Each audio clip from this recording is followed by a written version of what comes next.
Hey everybody, this is Dr. Simser. It's good to be with you again and working on this final course of our core program.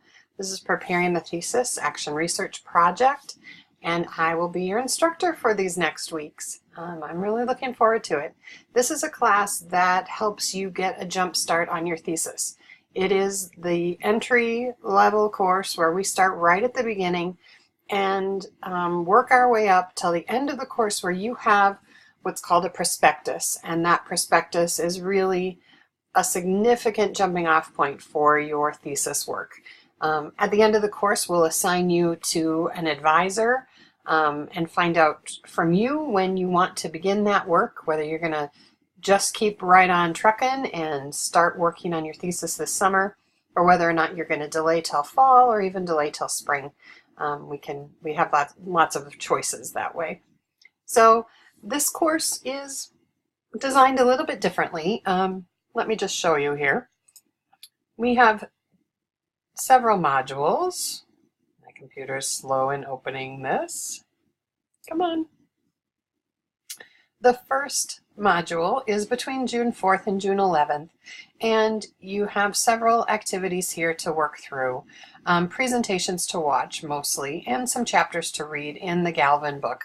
The Galvin book is the direct source for you to learn how to write a literature review.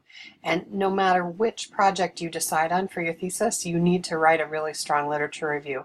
So please make sure that you're not ignoring the readings. I know that sometimes that can be the thing that slides to the side, but I strongly recommend that you're reading the Galvin book and making sure you're staying caught up with that.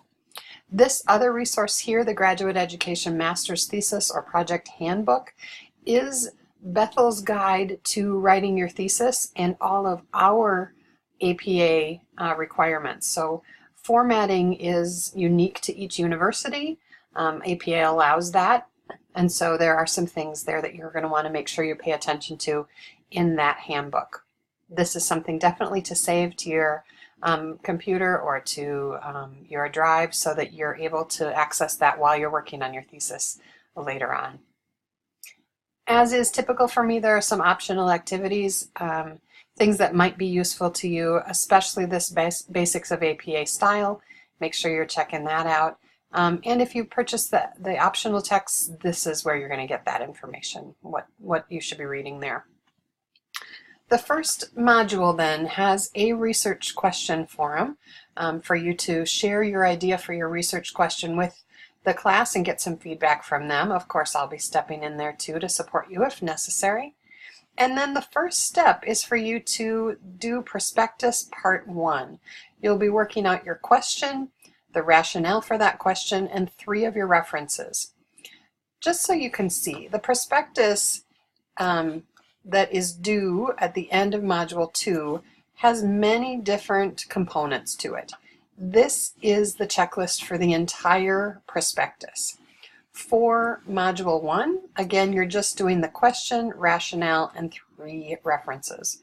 So this one, the guiding question and rationale, and then you're listing 3 references of the 10 that you're probably going to end up with. Okay. Then what's interesting is that we have a module in the middle. We're calling it 1.5, and it really is a break or time to get ahead with Module 2. Module 2 is significant. Let me show you this.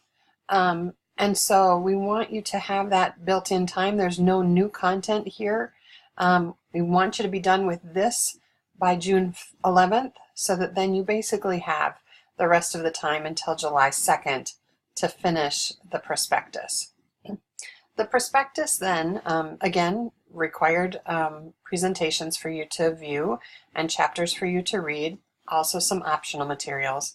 But then the required assignment is to write the prospectus to get this entire list accomplished.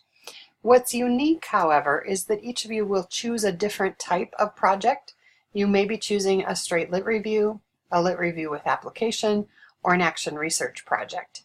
Depending on your project, your prospectus changes. All of you will be doing Section 1. All of you will be doing Section 2, but you will have some more research to do if you're literature review, and a few less for literature and action research. But then notice things change. The application emphasis is only a part of this style of thesis, so if you do that, your prospectus includes this application emphasis. If you choose action research, your prospectus includes this research methodology. And so you can see it's just a little different. The application and action research projects actually have 6 sections, but less in the Lit Review section. And the Lit Review only has 5 sections, but it has more of the research to be done. So all of that will be explained to you throughout the course, but I just wanted you to get an idea that your first assignment, your significant assignment here, is just a small portion of then what you're going to do here for the full prospectus, depending on the type of project that you choose. Also, a few clarification pieces there to answer some questions that I've had in the past, so feel free to check that out. That's what we're doing for the next few weeks, folks. From now until, well, from June 4th until July 2nd, we'll be working together to get you one of these guys, get you started on your master's thesis. Again, congratulations. Please let me know how I can support you.